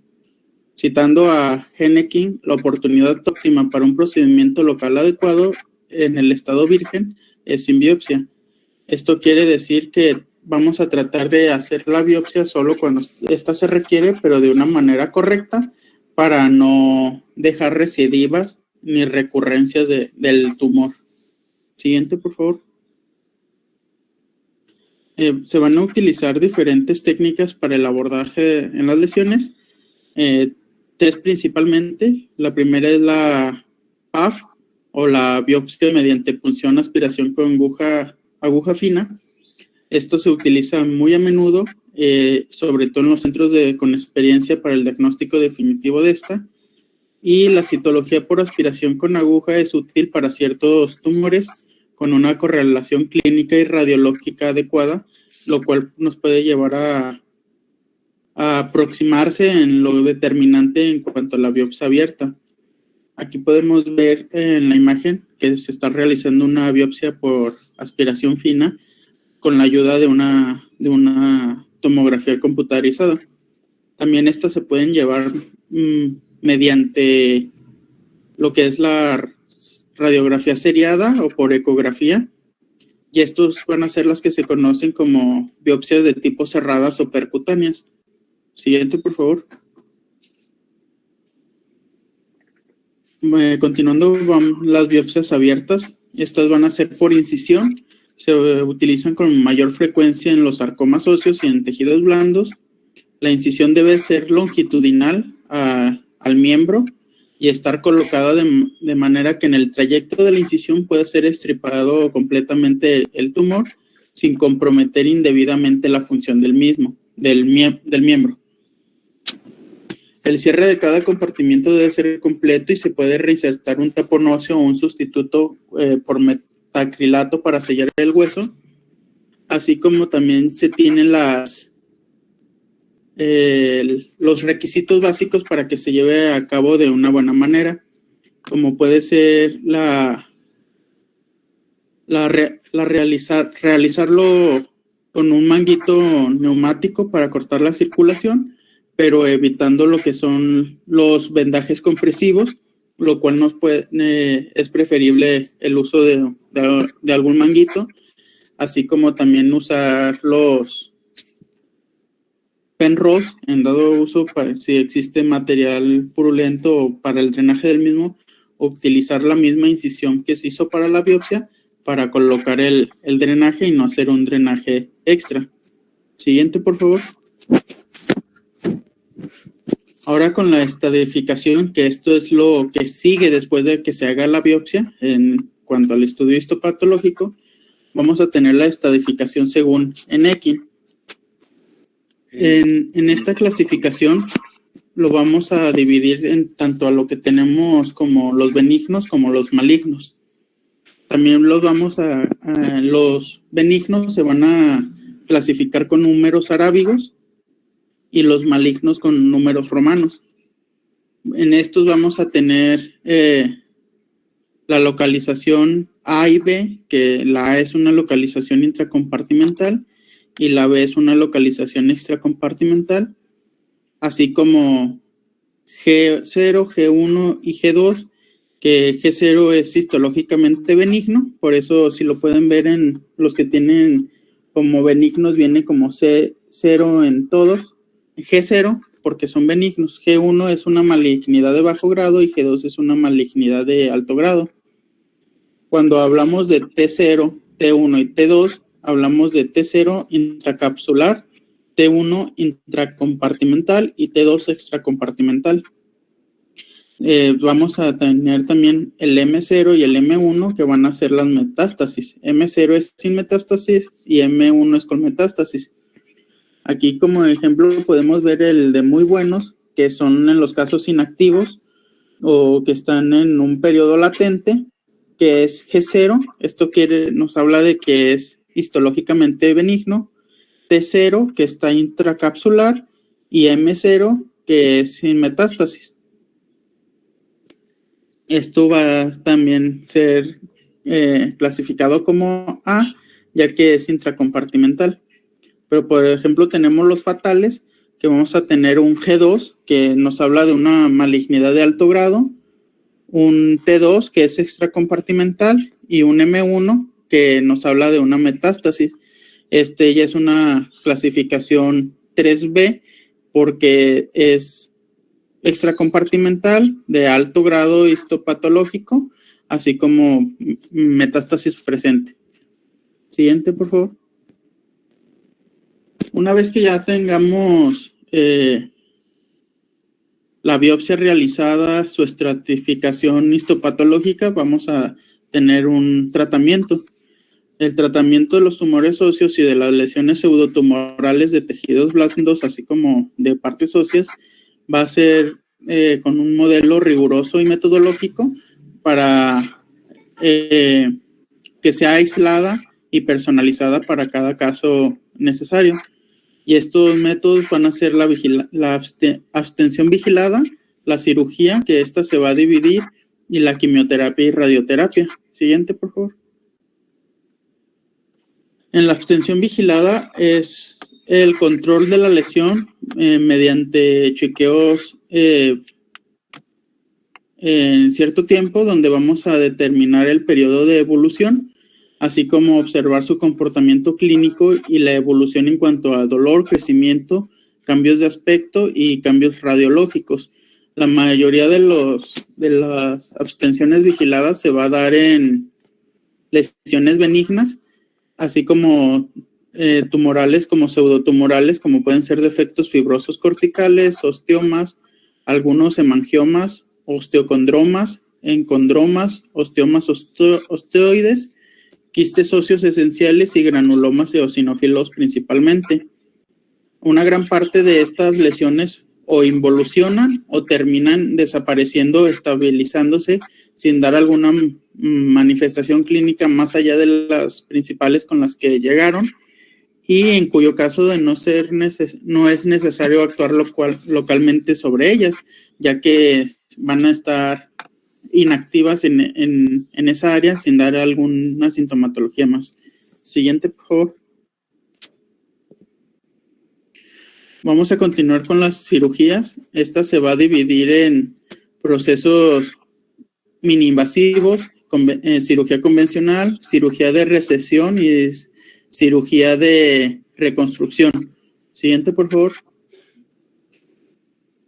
En los procedimientos de mínimo invasivos son métodos de tratamiento local limitados y de poca agresividad quirúrgica. Con esto podemos conseguir la eliminación de las lesiones, así como se utilizan determinados tumores benignos sin dar alguna complicación mayor, pero como toda cirugía tiene sus riesgos. Esto se va a utilizar en caso de lesiones muy vascularizadas, como pueden ser hemangiomas, quistes óseos aneurismáticos y algunas metástasis, ya que esto nos puede dar, lo podemos tratar con infiltraciones locales, así como embolizaciones en estas lesiones. Siguiente, por favor. En la cirugía convencional es en donde vamos a tener estas dos vías, que va a ser la cirugía de recesión y la cirugía de reconstrucción. En la primera vamos a extirpar el tumor con los márgenes que sean necesarios, según que sea benigno o maligno. Y en la segunda, en la reconstrucción, vamos a reparar los defectos o los vacíos óseos que se hayan creado con estas recesiones. Siguiente, por favor.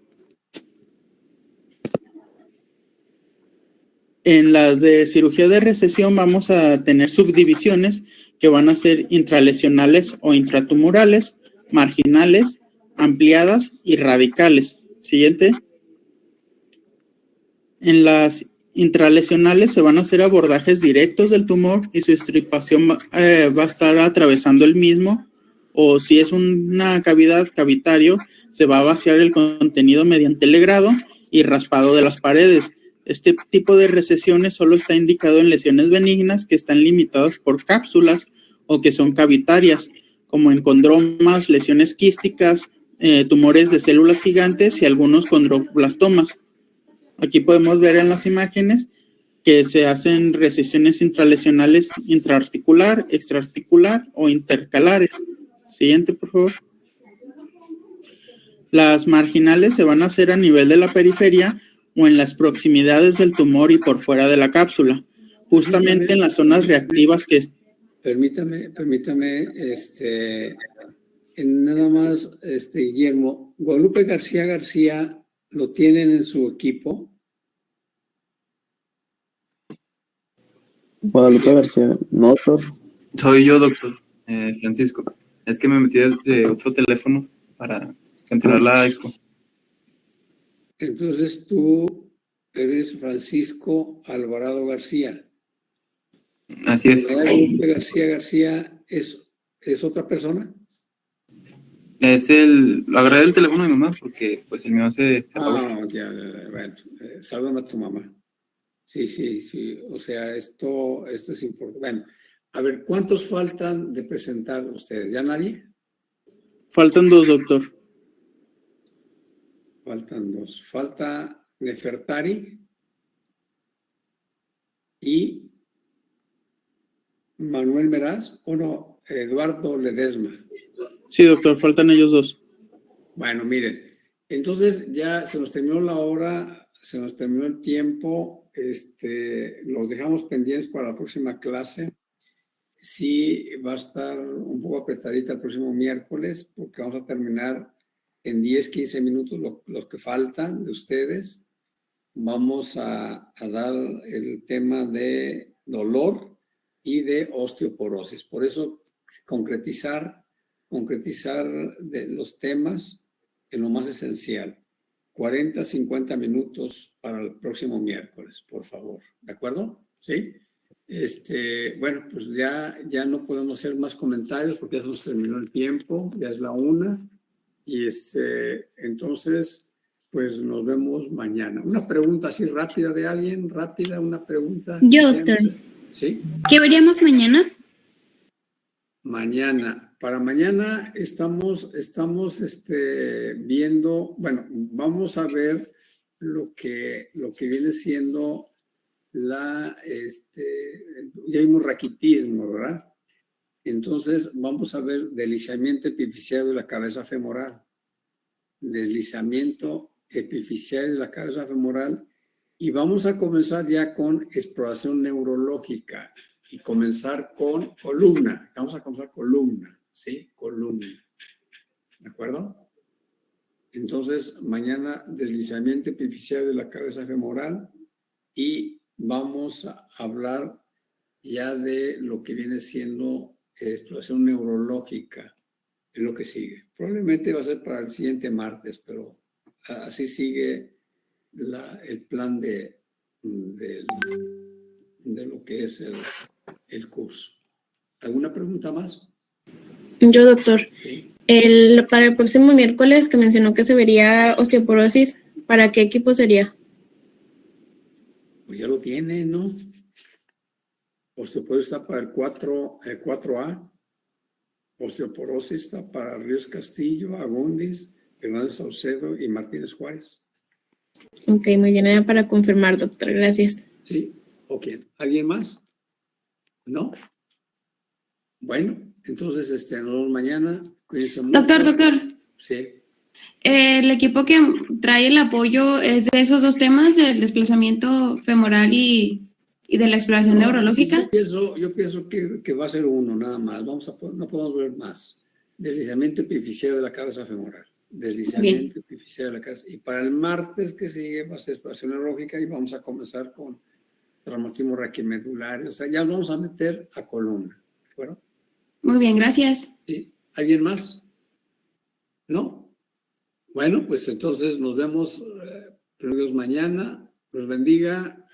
Hay gente que ha estado abandonando las clases. Por ejemplo, hoy Sofía Hernández, Alvarado Cecilia.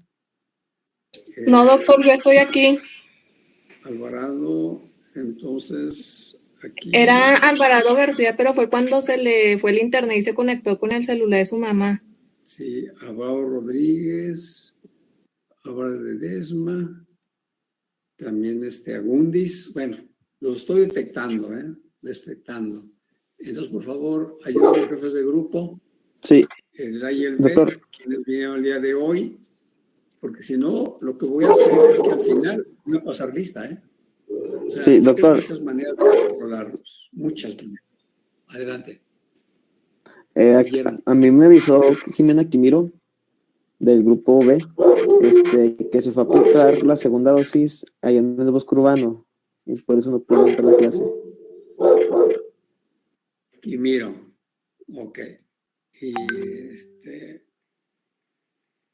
¿Y Nadia? ¿Nadie dijo, doctor? Sí, no, perdón, Diana Fernanda. ¿Cuántos faltaron, Diana? A mí nadie me avisó que iba a faltar, doctor, entonces. Nadie, entonces fueron todos. Ok, bueno, entonces, final. Entonces, nos vemos mañana. Cuídense mucho. Hasta mañana, doctor. Gracias. Hasta luego, doctor. Gracias.